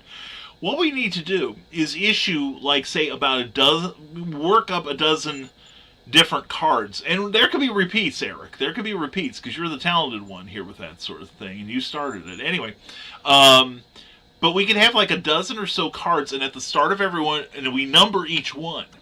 And at the start of the show, everyone declares what number they use. See what I'm saying? And that way, if one person might get the square, another person might not. See? And I think that'd be the easiest way to differentiate. And Leia Parallax Spectre says, I was at the Bowery recently and only some yuppie guy hit on me. I was sad. Poor thing. And Alter Ego Magazine, 61st anniversary of FF. Got it. Now I will purchase one. Yes, it's also issue 179 also. And you can get issues, both physical and digital, from the back issue store at tomorrows.com. So if that helps. And I sent Joe a Joe Funko Pop of him last night. Oh, that's beautiful. Yeah, she designed one. Oh, that's awesome. That's cool. That's beautiful. Well, and I have mine here. This is made for me by Damian Waldron. And it is me. It is so freaking me. And I love this thing. I keep it here by my desk, obviously, to guide me. It is now my spirit animal. So anyway, only will work if you don't know what we are looking for. This game is way too serious for no prizes. Oh, now Oh, see, you missed it, because I said if anyone won, I would send them a prize. Well, there you go. And this may be the only time you get something free from Eric, Jennifer. So I'd go. It might have been. It might even be a blank sketch card with no sketch on it. Ooh, that's definitely a no prize. And Leah Barrel Spectre says, "Well, I'm a physical girl. I need a Brian pop now." Yes, everyone needs a me pop. And this joke has gone too far. It now sounds like work.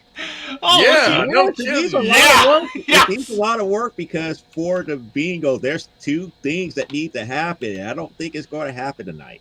Oh, what's that? I'm not saying. Okay. Well, Because see, one has this dealing with me saying something in particular, and I'm not saying. yes, I can see that, but I'm And trying then to. the other thing, I believe Jennifer is still working on. Ah, okay. Hey, I don't care. That's fine. And if she is working, then God bless her for watching. So anyway, You got to let the bingo player play. that's true. We've got to let them bingo. And so far, there are no suggestions on the Facebook page, and I trust that by the time this show's over, they will fix that. And Jennifer goes, "You aren't going to give me anything." And careful, Jennifer says, "Carl Witzman, you might end up being the prize." Oh, and the dogs have interrupted again. Now that it's safe now. Going, ooh, ooh, ooh. That isn't the cue that the dog has to go You gotta outside, potty, is it? don't you? You gotta go outside, don't you? But you can't hear me because you're deaf. She's deaf. I think you've mentioned that. Holy cats! Well, then, other than Eric's dog pooping, what do we have to? Yeah, and Carl Wisman makes a good point. This has made people listen to every word. That's true. That's true. Yes. You're now in our thrall, so face it. Anyway, but no, does anybody have anything fascinating to bring up the last few minutes of the show? Other than Eric's dog may be full of crap. I don't know if it's interesting, but Okay. apparently Mike Barron launched a new campaign today. Oh, did he now? Yeah. What's it about? It got canceled. Ooh. Oh, Literally canceled because people were saying it was racist. And they, what was this? This is on Indiegogo? Daily Chaos, Chaos, maybe? Someone put an article out there for them to cancel it, to report it to, Huh. because it's called Private American. It's about a Cuban American cop, and yeah, you haven't read the book, you know nothing about it, but yeah, Kickstarter canceled because they had enough people from that article go in and complain about it. Wow. Well, I'm doing a search for it real fast, and funding suspended 5 hours ago. Yeah. But they have not taken it down. No, they haven't taken it down. It's probably under review. Yeah. I see he's going for 250. Oh, he won't Maybe. get 250,000. Is he? He's going for 250,000? No, just the goal is $250. Oh yeah, he's playing the algorithm thing there. That's more of a Indiegogo, not Kickstarter.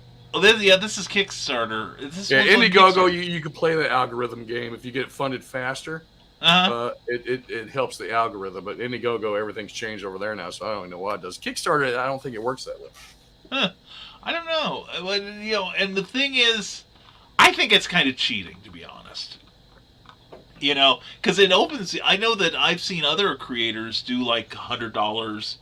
I've even seen them as low. I think I saw one time for $50 for comics, and the comments just start coming in. If it's that low, why don't you just put it on your credit card? Because clearly $250, unless Richard Bonk, who's a longtime comic artist and quite a good one, I can see. He's not. I'm sure he did not take just $250 to illustrate I'm sure not. Full-length book. Yeah. And then some people, if they're going through campaigns and they see something that's already funded at such a low amount, they go, "Oh, well, they already funded. They don't need my help." And they just go on. Yeah, I've done that too. I've had that thought. I just just don't like it when they play the game. And some people. Quote the Raven said it was already shadow banned on the Indiegogo. Ooh, I think that's even worse. Well, Indiegogo's been apparently shadow banning random campaigns for a couple months now. They changed some coding and stuff. Yeah, I've seen that for a lot of them, and there was talk that a number of the shadow banned ones, which are basically, correct me if I'm wrong, Eric and Joe, but that's when, like, Indiegogo in this case doesn't put up the SEO or whatever, the search engine optimizers that make it easy for somebody who, say, is a fan of Mike Barron to find this campaign through a Google search. Am I correct? Not just through a Google search, even through their own. Even the Indiegogo search. Ooh. Unless you have a direct link, you can't find it. Ouch. Because I get campaigns that haven't been fulfilled on Indiegogo. I look at a search. I search Indiegogo in the campaign name, and it takes me right to it. Yeah. But if one of these shadow banned ones, it won't come up at all. So you almost have to know that it's. You have to know the link, yeah. Yeah, and the shared link to even find it. Wow, that sucks. And yes, I agree with you. Go with the Raven. There's been other than CG ones out there too. That's what I thought. Yeah. That's what I thought. And I know that it initially came up in the fan press. That's where I saw it because it did happen to Comicsgate people. But it's happened to a few, but it's happened to a lot of people, not just Comicsgate stuff. And that really, it doesn't make sense for them to do that to Comicsgate because Ethan's brought them so much money. Mm-hmm. Yes, that sounds very fishy. It seems to be more random that someone's going in there and just playing with stuff. And that could be someone going there and looking through Twitter and banning anyone they see that has Indiegogo, even if they're friends with someone with Comicsgate. Mm-hmm. That could be something like that maybe going on. But I mean, if they, if people for Comicsgate really think it's all Comicsgate people, they should get a lawyer and fight that. I mean, that's discrimination. Yeah. They can do that. Yeah, it sounds like a class action suit waiting to happen. And that's going to be awfully hard to prove. Yeah. I mean, but if they're 100% sure that's what it is, go for it. But it's still going to be hard to prove. What was the name of that book again? American. Private American. Private American. Yes, and I found it on Kickstarter through a Google search just now. Yeah, it's still there, but it says suspended. But it was live earlier today. Yeah, it said it's only been suspended for about 5 hours-ish. And there's something in Bounding on Comics, but that's a terrible, terrible site to try to navigate. I replied to the person that wrote the article. Thought they were an idiot, but I mean, there's a lot of stuff that's, the grammar's horrible in the article, but I pointed that out. I also said, and you're calling someone a racist and a bigot that you don't even know. And in a book you haven't even read just because you don't like his political views. Yeah. I said, I've actually, been on shows with Mike. I've talked with Mike. Mm-hmm. I don't get that. He's a pothead, I don't get racist vibes from him at all, you know? I don't either. In fact, a I'm lot of his looking- writing is very inclusive. I'm looking at this, and there's nothing so far, at least with the graphics or what's being stated, that comes off that way, unless, and this is where I'm going to, unless this person was like a beta reader or something like that, or they happen to do an interview and something had happened, but no, Yeah. by the project. Yeah, it does not look in any way racist to me, and Well, it talks about current events. If I could put it in that aspect, if you're talking about current events, yeah. and you're talking about it in fictional terms, if you get into your political fields, you're going to feel that something is maybe racist when it really isn't. Again, this is made up scenario. It's not fact. Yeah, and I know a number of people in Comicsgate. I call a lot of them very, very good friends of mine, and I can't say any of them are racist or sexist. You know, that unfortunately you get a few people that maybe do skirt that issue, and they get painted with the same brush. A few of my friends that were contemplating going over to Comicsgate, I did tell them about that they're, you know, like with any large group, there's going to be a fringe element that gets all the attention. You know, it's just like And then the standard whole American group gets politics. painted with that broad stroke. Exactly. So, Mr. Bright Raven, we've got some. You've got some great comments. We are going to get to them, I promise, because you got some good stuff coming up. And Carl Wilson says, if I ever did one, I'd have a low goal because no one knows me. Yeah, but a low goal in some of these things can be $1,000. You know, $1,500. Minimal goal for a comic book should be like $500 because again, I look at printing costs. Printing costs normally is somewhere about $500 to $1,000. Yeah, I would agree. Yeah, or you know, even let's see, what was for Spencer Spook? I can't. This like 1,200 or 1,500. It was something fairly low. Our goal or our goal? Our goal. I think you did 12. Yeah, I think I was thinking 12 too. 12 or 15. It was 12 or 15. Yeah, it was, I personally, in my campaigns, I bounce between 12 and 15. Yeah, and I think it was a good goal because I figured, you know, like Carl, no one knew me, really. They knew me, but no. Well, yeah, because you're awesome. That's why that's why I'm clinging Because to your that's why you coattails so have the desperately. word "B" in front of your name because there's only that particular Eric. Hawkins. That's right. He's the only one that counts. So, but anyway, quote the Raven, Louis Bright Raven. Have there been? I have not heard of any. There have been. It's been about a month ago when, a month and a half, maybe 2 months ago when this all started popping up. I remember. Right. Yeah, I remember looking at them. I don't remember who they are now, but I mean, because I remember Pixel Trader. That's his screen name on Twitter and stuff. He had pointed out some of the algorithm changes and stuff. Yeah. There goes the voice again. Yeah. And you know, I'm sure there have been other people. It's just that sometimes you see one person and you recognize, okay, they fit this demographic. Then you start looking for people within the same demographic. You know, so you know, I'm not saying that the preponderance of people that this has happened to might not, you know, might have been Comicsgate or might not have been, but just the same, it is a sucky thing to do. Yeah. Now, he has a wonderful thing here. Honestly, should anybody who is a former DC, Marvel, Image, Dark Horse, etc., even be allowed to can't run campaigns? I say there's nothing wrong with that, to be honest. Why should they not? Especially if they're former. Because I've noticed a pattern in a lot of careers that you start out in indie comics, you build your credits, then you get on with the majors, you know, like a Jeff Parker or a Jonathan Hickman, okay? You build up your credits in the indies, then you go to the majors, then really expand your fan base, then you go back to the indies, where you can keep more of the profit. See? So anyway, some people think because they're taking attention away from other creators, but also they're bringing more people into the spectrum for everybody to see the smaller creators too when they get to the platform. So yeah, it's kind of it's a toss up. It goes either way. It's a catch-22. That to me is the least of my worries. It's like the question that I'm not worried about Ethan Van Sciver or someone taking money from me. I don't.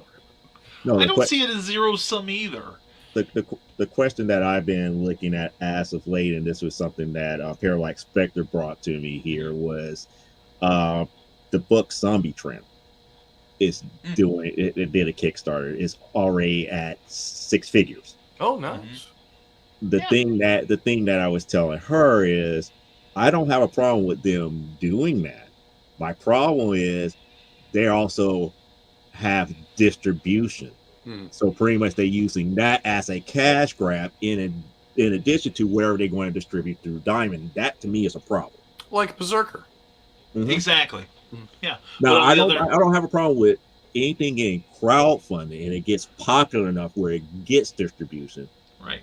Once you gain distribution, you should start making that inroads to really use that distribution and going forward in that aspect and leave the crowdfunding stuff alone, because now, unless you're starting a brand new project, why are you going back to it? Yeah. It may be a revenue stream, but it's not a lasting one. So you have to think that crowdfunding is to really get something brand new out there or that project out there because you don't have any other means. Yeah. Yeah, and also if we go by this logic, then Ethan Van Sciver should not be using crowdfunding. Yeah. You know, or Rob Liefeld. If they got distribution, meaning that if Ethan Van Sciver's company is distributing through Diamond, technically he should be moving more towards that distribution platform. Oh, I agree. I agree completely. And leaving the crowdfunding alone, because now it's going to be looked at you cash grabbing, because the book is going to come out regardless. And now you're trying to make extra money off of variant covers and different variants, which shouldn't matter. Right. Because I remember one campaign, this is about 4 or 5 years ago, and it was somebody that was doing a Vampirella variant cover for Dynamite Entertainment. And she quite a few people did that.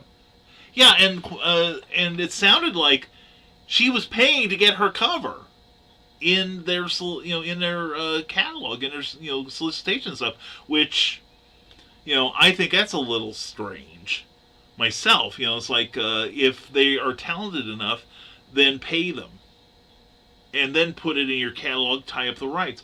But paying to play, I have issues with that up and down the line. Okay, there's the dogs. Okay, mark your thanks, Jennifer. Thanks, Lissy. Mark your bingo cards right now. You get that one. Okay, I will do that. Thank you. I'll do it after the show. And Garl, thank you for being here. Give Joe Dog our love and dogs. He says she really wants that bingo. That's all I gotta say. She really wants that bingo. Maybe my metal covers are being arrived. Oh, let's hope. Yeah, because the metal covers were for issue 4, a reprint of issue 4 with that new cover. Right. They're supposed to show today, but they didn't. Oh yeah. Well, they've got till I think it's 9:00. Oh, so it's still in St. Louis.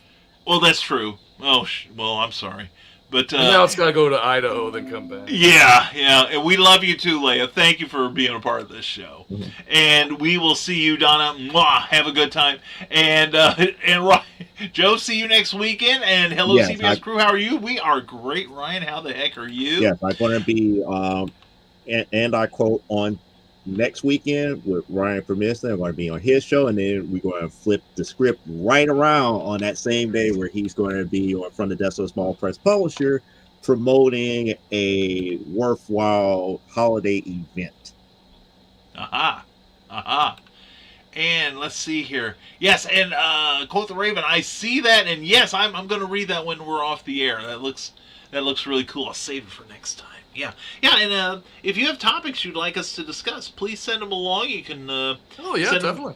Yeah, really, because who knows what rabbit hole we'll get into? And if we only have 3 people, we've got time to talk about it. So, anyway, thank you for that message there. I see that I've got it. I will open it afterwards. But yeah, and the thing is, I think as Eric brought up the thing about like Berserker with Keanu Reeves tied to it. I would have loved to have had a project going that popped up. What the way they always do, you fund it, and then they, hey, if you like this one, here's some more stuff. There's 4 more down at the bottom that you might want to check out. That goes a long way as far as visibility. Long way. Yeah. So having famous people in your category doesn't hurt you. Mm-hmm. What hurts you is the scenario that I brought up. Mm-hmm. Said celebrity or said expert has distribution elsewhere. Uh-huh. And they're milking the pockets because this is the Kickstarter only version of this product. But yet I want you to buy this over here at a premium so I can make money, and then I still want you to go out to the store, comic book store, and buy it from Diamond in this other standard package. Yeah. Just like, no, it's one or the other. It's like it's like you're cash grabbing, and now that puts a sour note in a lot of people's mouths as far as those who are really struggling and trying to make a name for themselves. Yeah, and talk about making a name for yourself. I am disgusted by the idea that somebody is going on Kickstarter to go to an established publisher to pay to get their work on a variant cover. And yeah, it might help their career. Notice I don't remember her name. I just know there was a lady, it was a late female artist, and she put on a Vampirella, but I don't know her name. I don't remember it. So I don't know how effective that sort of thing is. And was the art not really that good? I didn't. I can't say it wasn't was good. It that Star Wars girl? I don't know if it was. She did one of those. Oh, okay. I know who you're talking about. I don't think it was her. It wasn't half bad. It wasn't half bad. Boom Studio just did a Kickstarter, I think. Who did? Boom Studio. Oh, Boom. Yeah, let's check that out. But no. But in this case, the scenario, the publisher is assuming no risk whatsoever. And I want them to be a full partner in the risk. Because they're going to get distributed by Diamond, like you said, Joe. And they are going to be able to offer this extra piece of artwork through their website. They're making money. The only penalty they have is the cost of printing, which I would assume that the fee that the artist is paying to get their work into play would cover that. You see what I'm saying? I want the publisher to assume some risk here. Oh, here you go, Boom Studios. Now, this is a book that had already been out, but it looks like it's a special collected edition now. Okay. It's a very Klaus Christmas by Grant Morrison and Dan Mora. Oh, right. I did see a notice on that. 6 days left. It's raised $129,000. It's a special hardback edition with a slip cover and all kinds of stuff. Now, will this be available later on in comic book stores? No. Well, no, that's the reason why I consider it as a cash grab, because there's a form of it that has already been released. I would be distribution. Oh, and they've got you can get special edition variants at they're CGC graded. See, now you begin to see what the reason why it's like I kind of make it see it as suspect, because this is more of the cash grab, because the project is done. Yeah, you're really just paying for the opportunity to get some weird variant, one way or the other. Well, and also, will it be available on their own website? Which I have less issue with, but I agree that their own website doesn't bother me. It's the simple fact that you got this stuff created. What is truly stopping them from slipping up and saying, "Okay, let's give Diamond 500. We're going to make this like a 1 in 500 or a 1 in 1,000." Like the JLA Avengers thing, yeah. It could be a potentially slippery slope. And the thing is, if they don't offer it, then the dealers will get upset because because I know a lot of dealers do not like the Kickstarter at all. And I've talked to a few of them that if they find out you've got a Kickstarter, they are not going to order your book. Because if there is a chance that they won't get it, or they won't get it first. That's why, like for instance, if you get comics via Comixology, you don't get your DCs till 10 a.m. your time zone on Tuesdays, and you don't get everything else until Wednesday at 10 on Comixology, because the dealers, when the companies announced they were going through Amazon for this, they raised the stink and said, no, we don't want anybody getting their books earlier from them, because if they could get like early in the morning and we're not open yet, that's not fair. So we want first chance at their money. And I think it's the same way in standard publishing as well. Which is why you see, and that's another reason why you will never see comics on Comixology being discounted before like 2 or 3 months, because the dealers, at some diamond thing, raised a stink about it. I'm not going to rant. I'm not going to rant. That's right. Because I feel this way. Poo-poo to them. You want to know why? Because you're the ones that buying these 1 in 25s, 1 in 50s, 1 in 100s, 1 in 500s, which making you much more money where these digital platforms can't get them. Yeah. By the rules of digital printing, they only get the standard covers. You have more than enough opportunity. So what? The cover A can't be quote unquote sold or available, before you get them. Right. You still got all these other advantages. So what? They want all the advantages. A number of the more vocal shops want all the advantages. And if they had their way, Comixology would not exist at all. And yet there are portions of this country, all across the fruited plains. There's areas where people have to drive at least 2 hours to get to a comic shop. Or more. Yes, you're right. Or more. And the only reason I mention that because I've been to a few places where people are literally going like hours to like 3 or 4 cities over to get to a comic book store. Oh yeah. Wow. Well, it's like the thing is, we've got a couple of comic shops. We've got 2 comic shops in town that handle regular monthlies. One just stopped, and they're only doing trade paperbacks now. But it's a campus store, and I understand that. But if it weren't for that, to drive, we'd have to. Kokomo's an hour away, almost an hour away. They have a shop there.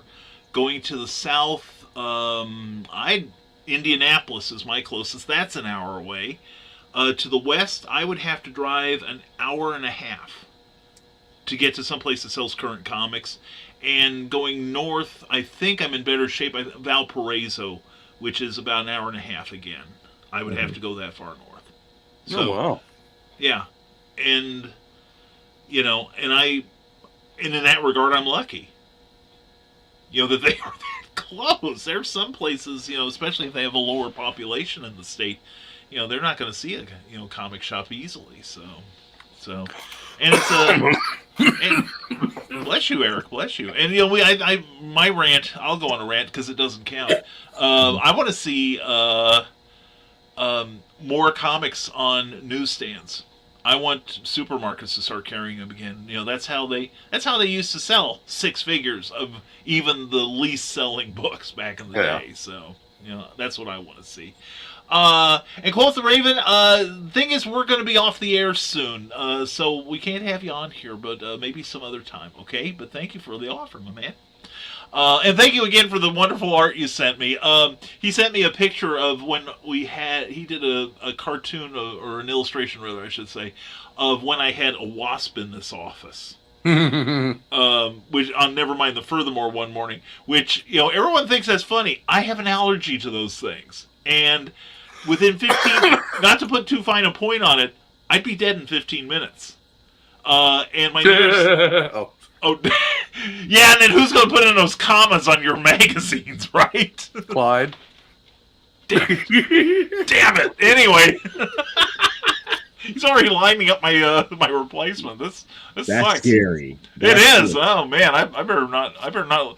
Eric is also offering to check the brakes on my car. I better not let him do that. But anyway, so anyway, that was a good discussion, guys. Thank you for your insights, and thank you to the audience here for your contributions, guys and gals. Thank you all. Yeah, definitely.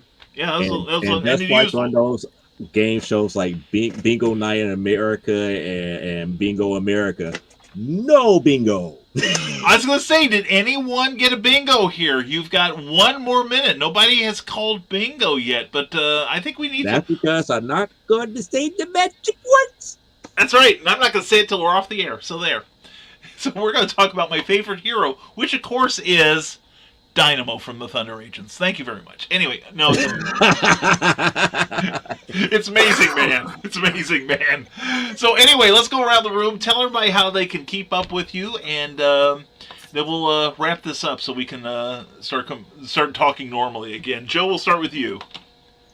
You could catch me right here at that link tree right there that has all the links there to our to the company website, everything that I do podcasting wise, from the Desolate Small Press Publisher, DeviantArt, social media, everything is there. So with that being No. Good man.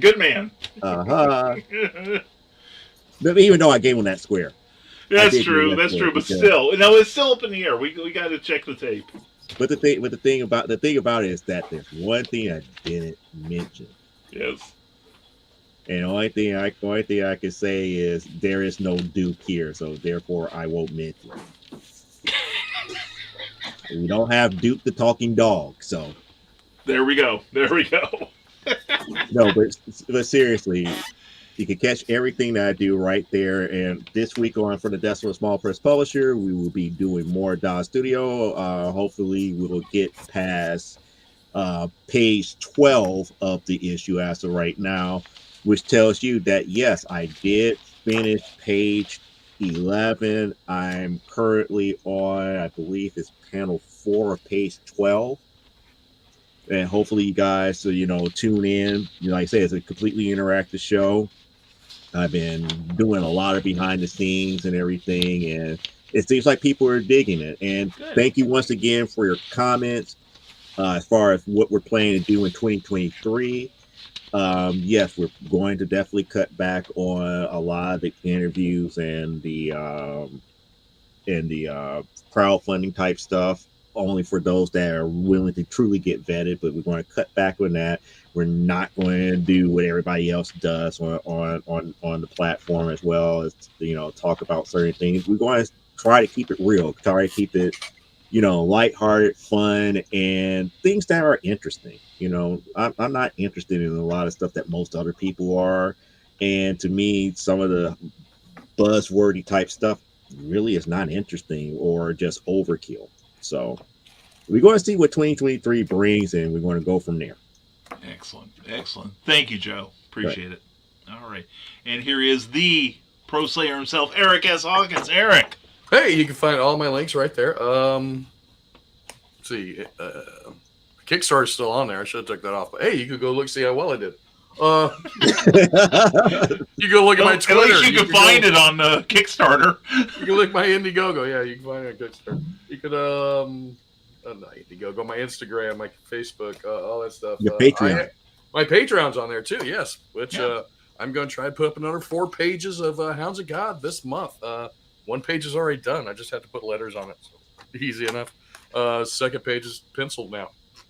Nice. But I'm best known for the Zombie World of Oz. We have crowdfunded 4 successful campaigns with this, with 1 successful spinoff, Zombieful Adventures, which will be going to print this weekend. And I should see that within 2.5 weeks. Then we could start shipping that out probably late February, or I'm sorry, late January, early February, because man, the way things have been shipping to me lately, it's probably take a month to get to me. But we will launch issue 5 in April, which I've already got 3 pages done on that. So every Thursday, come check me out with everybody else. Well, most of us. Right here on Comic Book Spectrum. Beautiful. And are you on the drawing show tonight? Yeah, I think so. Yeah, it's not gonna be too bad. We're going on there, and we don't really have a subject other than I mentioned. Well, since we don't have anything this week, I have lined up a guest for next week. But this week I said, why don't we do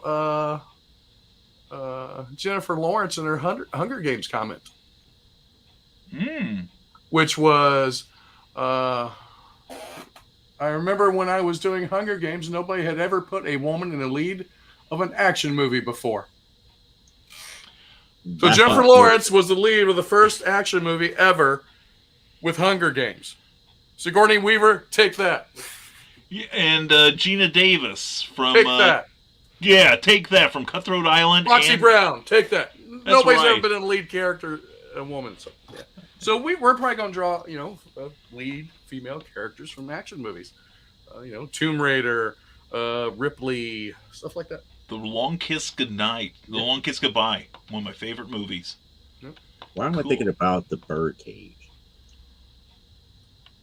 Birdcage? With Pam Grier and Oh. Okay. Oh, I was thinking the Robin Williams one. Robin Williams, No. like, no, got a girl's name. Yeah. He dressed up like one. You should have. It was months ago on the show. For some reason, Pam Grier was brought up when we were drawing, and I said, "Oh, she's still hot." And the host was like, "She's not hot." And everybody yes, everybody else said, "Oh, yes, she is." Oh yes, she is. What are you talking about? What are you smoking? Yeah, no kidding.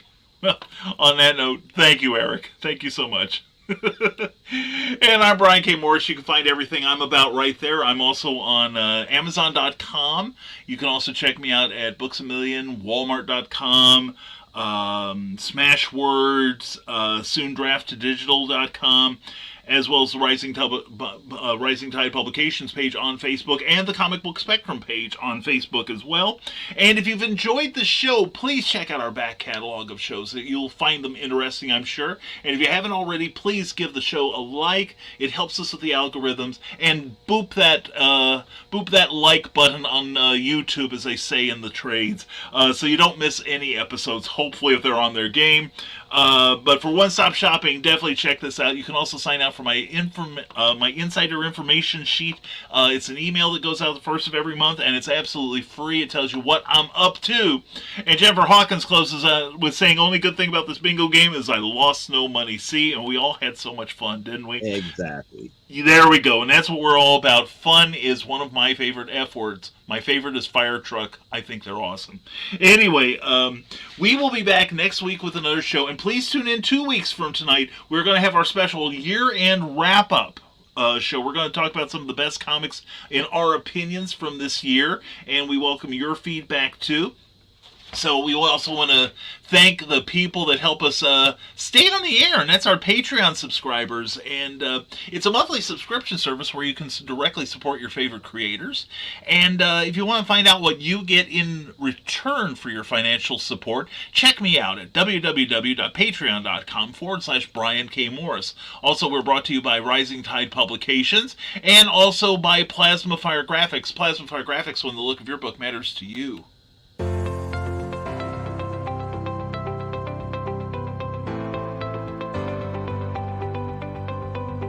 You've worked hard and written a great book. Now, it's time to give it a great cover. If you're an indie author or small press publisher, Plasma Fire Graphics is your source for affordable cover illustration and graphic design.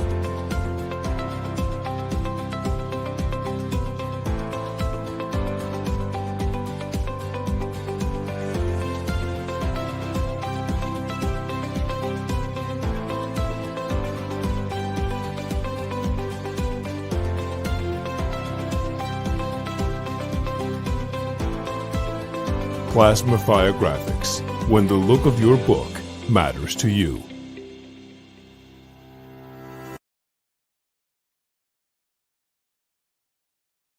Jeffrey Hayes is a genius. Check out his work on the Plasma Fire Graphics Facebook page. Then go to plasmafiregraphics.com and check out his indie creator-friendly pricing. You'll be glad you did. You'll love the work, and you'll love working with him. He's awesome.